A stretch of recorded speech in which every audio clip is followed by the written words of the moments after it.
George Soros, se encuentra en el selecto grupo de los llamados superinversores, pues entre los años 1970 a 2000 logró un promedio de rentabilidad anual del 30%.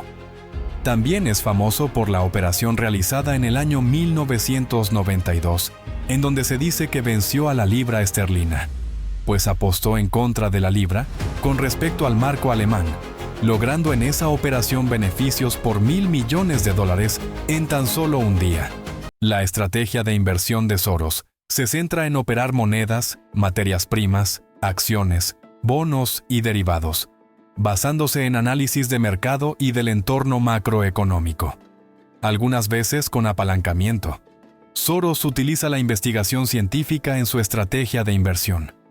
La piedra angular es la llamada teoría de la reflexividad, que ya se explicará con más detalle, pero básicamente propone que en los mercados influyen los comportamientos irracionales de las personas, que llevan a periodos de auge y a etapas de fuertes caídas, que son precisamente en donde se presentan las oportunidades de inversión. Soros propone que los participantes del mercado toman decisiones con sesgos subjetivos. Soros trata de identificar cómo estos sesgos afectan los precios de los mercados creando oportunidades que otros no pueden observar. Estos sesgos de los operadores del mercado llevan a ineficiencias, que son el punto de partida de Soros para investigar tesis de inversión. La filosofía de inversión de Soros le permite desafiar los sentimientos y tendencias del común del mercado. Él también cuestiona las narrativas que son aceptadas por la mayoría. Trata de encontrar perspectivas reales. Soros también tiene un enfoque pragmático en las inversiones, pues él afirma que lo importante no es si se tiene razón o no. Lo importante es determinar cuánto dinero se gana cuando tienes la razón y cuánto pierdes si te equivocas. Soros incorpora en sus análisis una buena cantidad de datos del mercado y fundamentos de probabilidad para la toma de decisiones. En su estrategia, por lo general, realiza operaciones pequeñas inicialmente, para comprobar si se cumplen las hipótesis y aumentar las posiciones. En su estrategia de inversión también se tiene una gestión de riesgos robusta, en donde se reducen las pérdidas rápidamente si la operación realizada no logra el resultado esperado, evitando grandes pérdidas en las operaciones. En sus análisis macroeconómicos incluye bastante sus profundos conocimientos de los acontecimientos políticos y su incidencia en los mercados. Esto lo lleva a estar muy informado sobre las tendencias económicas y los acontecimientos políticos tanto a nivel regional como mundial. Soros ha mostrado cómo al conocer en profundidad el panorama político en los mercados, se puede anticipar los cambios en los mercados, pues algunos acontecimientos políticos también pueden generar ineficiencias en los mercados, que es donde están las oportunidades. Soros, para realizar el análisis macroeconómico de un país, revisa indicadores como el crecimiento del Producto Interno Bruto, la inflación y las tasas de desempleo, entre otros. Gracias a ese conocimiento, puede encontrar e identificar las ineficiencias del mercado, realizando operaciones tanto con divisas como con acciones y materias primas en diferentes mercados a nivel mundial.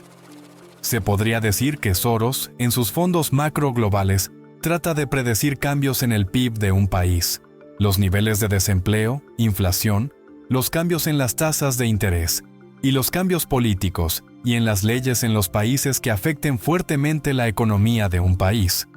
Soros mostró cómo se pueden realizar inversiones a gran escala con base en tendencias globales que permitieron obtener unos rendimientos significativos. Soros ha tenido la capacidad de comprender los entornos cambiantes para adaptarse y lograr proyectar las oscilaciones del mercado. Soros muestra cómo el trading es dinámico, con cambios constantes, y para prosperar hay que adaptarse a las nuevas tendencias, incorporando nuevos datos y acontecimientos en los análisis. Pero Soros no toma las decisiones solo, sino que cuenta con un equipo de asesores y analistas, del cual en su momento fue parte el célebre Stanley Druckenmiller, que son consultados en el momento de tomar decisiones. Si la mayoría de estos expertos está en contra de su decisión, Soros se detiene a analizar, a volver a leer información y reflexionar antes de concretar la operación. Su estrategia es una mezcla de análisis de indicadores macroeconómicos y algo de intuición en sus tesis de inversión, para posicionarse en divisas, acciones y materias primas. Otro elemento importante es que Soros, en algunas operaciones, utiliza altos niveles de apalancamiento para controlar más posiciones del mercado que con la financiación tradicional. Esto implica un mayor potencial de ganancias, aunque por otro lado también es mucho más alto el riesgo de tener pérdidas importantes. Soros interpreta muy bien cómo los factores económicos, políticos y sociales afectarán el destino de un país, una industria o un puñado de acciones durante un tiempo específico, para llegar a establecer si hay una diferencia entre los que se observa y el precio de mercado de una divisa o acción con estas condiciones. Y si la diferencia es significativa, Soros toma la decisión de entrar al mercado y aprovechar estas ineficiencias. Druckenmiller, su mano derecha, explica cómo su trabajo con Soros era el observar las tendencias económicas que otros no eran capaces de identificar, para anticiparse a los hechos y sacar provecho de esto. No se debe mirar mucho el presente, pues ese ya está incorporado en el precio. Se tiene que ver por fuera de la caja y visualizar cómo será la situación en 18 o 24 meses, para tratar de estimar a qué valor o valores cotizarán los activos. Soros también se centra más en escoger buenas empresas, al tiempo de estudiar la macroeconomía. Soros considera que la macroeconomía es muchas veces una apuesta, mientras que si se seleccionan muy bien acciones particulares, si se tiene una tesis sobre una empresa o una industria, se pueden lograr buenos resultados. El futuro no se puede predecir tan fácilmente, porque depende de las decisiones que tomen las personas. Si bien se pueden posiblemente predecir tendencias, por ejemplo, predecir si una burbuja finalmente va a estallar, no se puede decir cuándo ocurrirá. De igual forma, Soros no considera cierta la teoría de los mercados eficientes. Soros considera que los mercados financieros son inherentemente inestables. Buena parte de su filosofía de inversión se basa en la teoría de la reflexividad. En esta teoría, Soros explica cómo en los mercados se supone que los fundamentos reflejan los precios de los activos, pero hay momentos en donde hay ideas erróneas involucradas. Inicialmente, el mercado las confirma, y sigue incluso durante un tiempo reforzando las ideas erróneas, convirtiéndose en un proceso que se refuerza a sí mismo, hasta que es tan evidente la interpretación errónea de la realidad que se hace insostenible. De ahí es donde surgen las burbujas. El proceso en algún momento se invierte. Soros lo explica, por ejemplo, con el inicio de Internet y de las innovaciones tecnológicas, en donde si bien son fenómenos que realmente suceden, pueden ocurrir malas interpretaciones como por ejemplo, un exceso de optimismo sobre un crecimiento demasiado rápido del sector. Se genera entonces un proceso de autorreforzamiento, que conlleva a una burbuja, como fue el caso de la burbuja de Internet o de las empresas .com, que ocurrió en el año 2000. Este mismo fenómeno ocurre, por ejemplo, en el sector inmobiliario, que ha llevado a las llamadas burbujas inmobiliarias. Inicia el proceso cuando el crédito se vuelve más barato y de manera fácil la gente accede a este. Las actividades de construcción se recuperan y al mismo tiempo los precios de los valores inmobiliarios se recuperan. Baja el impago de deuda, mejorando los desempeños de los créditos. Esto lleva a que se relajen los estándares para otorgar nuevos créditos, pero con el tiempo la cantidad de crédito y las calidades de este empiezan a deteriorarse, lo que nuevamente lleva a que se realicen liquidaciones forzosas, que de nuevo deprime los precios de la vivienda. Otro elemento que puede desencadenar estos procesos y burbujas son el exceso de endeudamiento y el uso del apalancamiento. En ese sentido, Soros plantea que son importantes los reguladores para contrarrestar a los mercados cuando una burbuja amenaza con crecer demasiado, porque no se puede confiar en que los participantes del mercado se encuentren bien informados y actúen de manera racional. Otro elemento que lleva a estos procesos es la concepción de que los mercados son eficientes, que se mantienen en equilibrio y que pueden corregir sus propios errores autorregulándose, y que por lo tanto los mercados se pueden dejar a su suerte. Soros plantea que los precios siempre están distorsionados con respecto al fundamento subyacente, Pero los grados de distorsiones pueden variar desde insignificantes a muy significativos. Soros explica cómo los mercados financieros pueden estar equivocados con la fijación de los precios de los activos. Pues en algunos casos los mercados financieros fijan los precios de acuerdo con lo que conoce como fundamentos, pero estos precios pueden estar incorrectamente fijados. Por diversas causas, la más común es el uso de apalancamiento, que puede dar la impresión a primera vista de que los mercados tienen razón con los precios. Soros plantea que, de acuerdo con su teoría de reflexividad, ocurre un proceso de retroalimentación positiva en donde se refuerzan a sí mismos los movimientos de los precios de los mercados, en algunos casos con ideas erróneas. Pero se llega a un punto culminante conocido como de reversión, en donde se refuerzan las tendencias, pero en dirección opuesta. Soros también considera que las personas toman decisiones por lo general, en condiciones de incertidumbre. Contrario a lo que plantea en buena parte de la teoría, Soros plantea que las personas del común toman sus decisiones, especialmente las financieras, en entornos de incertidumbre, por lo que estas decisiones pueden ser sesgadas y llevan a que se distorsionen los precios de los activos que se negocian. Es por esto que muchas veces las fluctuaciones de los mercados tienen movimientos aleatorios, que son similares a las olas que se mueven en una piscina, en donde algunas veces aparecen olas grandes que pueden ser las llamadas burbujas, que eclipsan los demás procesos que ocurren, pero son seguidas por olas más pequeñas que son más cercanas al equilibrio. Pero también se tienen eventos históricos únicos que son precisamente inciertos, pero que pueden cambiar el equilibrio financiero provocando las llamadas crisis financieras. Como por ejemplo el colapso de la Unión Soviética, las guerras inesperadas o los sucesos de las tragedias naturales.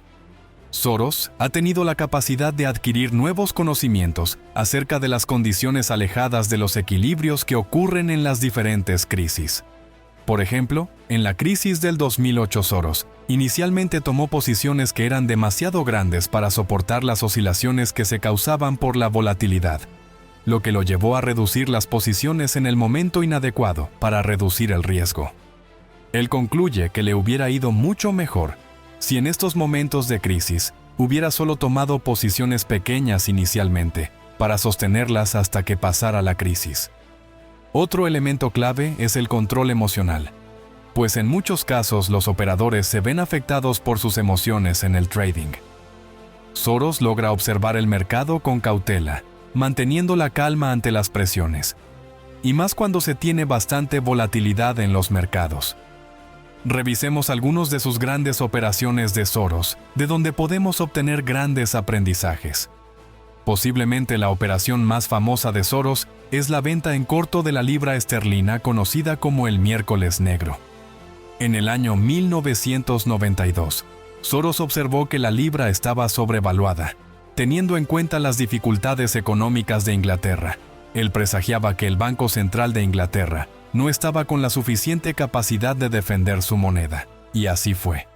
Soros vendió en corto $10,000 millones en libras. La operación fue todo un éxito.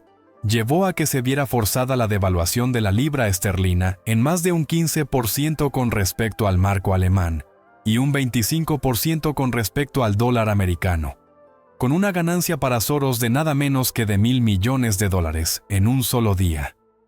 Soros en esta operación demostró cómo es fundamental conocer en detalle los indicadores económicos de un país y tener conocimientos sobre divisas para anticiparse a los acontecimientos de los mercados. Para el año 1997, se dice que de nuevo Soros se lanza al ataque contra las monedas de Tailandia y Malasia, el baht tailandés y el ringgit malayo, al observar cómo estos países debían su crecimiento en buena parte a un endeudamiento descontrolado y a burbujas especulativas que llevaban a que fueran bastante vulnerables. Para defender su divisa, el Banco de Tailandia tuvo que gastar $12,000 millones en compra de bahts. En todo caso, la divisa se devaluó cerca de un 50%, llevando a una tremenda crisis en esta economía. Se dice que Soros logró en esta operación otros $1,000 millones de ganancias. Situación similar ocurrió en Malasia e Indonesia, en donde incluso el primer ministro acusó de manera directa a Soros de realizar operaciones de manipulación, a lo que Soros contestó explicando que la causa de la crisis había sido las malas decisiones de los miembros del gobierno. Otra operación importante fue la realizada por Soros entre los años 2013 y 2014. Con el yen japonés y acciones de ese país, Soros observó cómo el primer ministro elegido tenía planes ambiciosos con políticas para flexibilizar la economía, lo que, de acuerdo con el análisis de Soros, llevaría a una depreciación del yen. De nuevo, Soros toma posiciones en corto, en contra del yen. Otra vez acierta y logra unas ganancias de $1.000 millones en corto tiempo. En estas operaciones es claro cómo la capacidad de conocer en detalle el mercado de divisas, junto con la comprensión de las realidades macroeconómicas de ciertos países, le permitieron tomar las decisiones adecuadas, combinando además el análisis de la situación política de estos países y su incidencia en las dinámicas en los mercados. Pero como todo inversionista ha tenido sus desaciertos, en el año 2008 compró una posición grande de acciones del banco de Bear Stearns, en $54 por acción, pero fue uno de los primeros bancos en caer en la crisis de las hipotecas subprime o de alto riesgo, y sus acciones fueron vendidas en poco tiempo a $2 a JP Morgan. Soros ha sido uno de los mejores especuladores de la historia, que logra realizar operaciones rápidas y de corto plazo para tratarse de obtener el mejor beneficio y salir de la posición. Para algunos en la actualidad, la teoría de Soros es reevaluable, y es claro que lograr replicar su estrategia por completo no es viable, debido a que se requieren unos niveles de capital muy altos. Si se puede concluir que conocer elementos macroeconómicos y políticos, sumado a la identificación de las ineficiencias del mercado, permite encontrar oportunidades para realizar operaciones con una alta probabilidad de éxito. Pero el tiempo dirá si las actuales tendencias del crecimiento en el precio de las empresas relacionadas con la inteligencia artificial y la tendencia de las criptomonedas y el Bitcoin son producto en buena medida del reflejo del comportamiento explicado en la teoría de la reflectividad, en donde el crecimiento en los valores se debe más a falsas ideas o si son realmente tendencias con un futuro sostenible. Recuerda que en la descripción del video encuentras el enlace del mejor curso para aprender análisis técnico y fundamental para invertir en acciones. Igualmente se encuentra el enlace de la mejor plataforma para comprar acciones de la bolsa, regulada en los Estados Unidos. Si te gustó el video, regálanos un like, suscríbete al canal y comparte el contenido.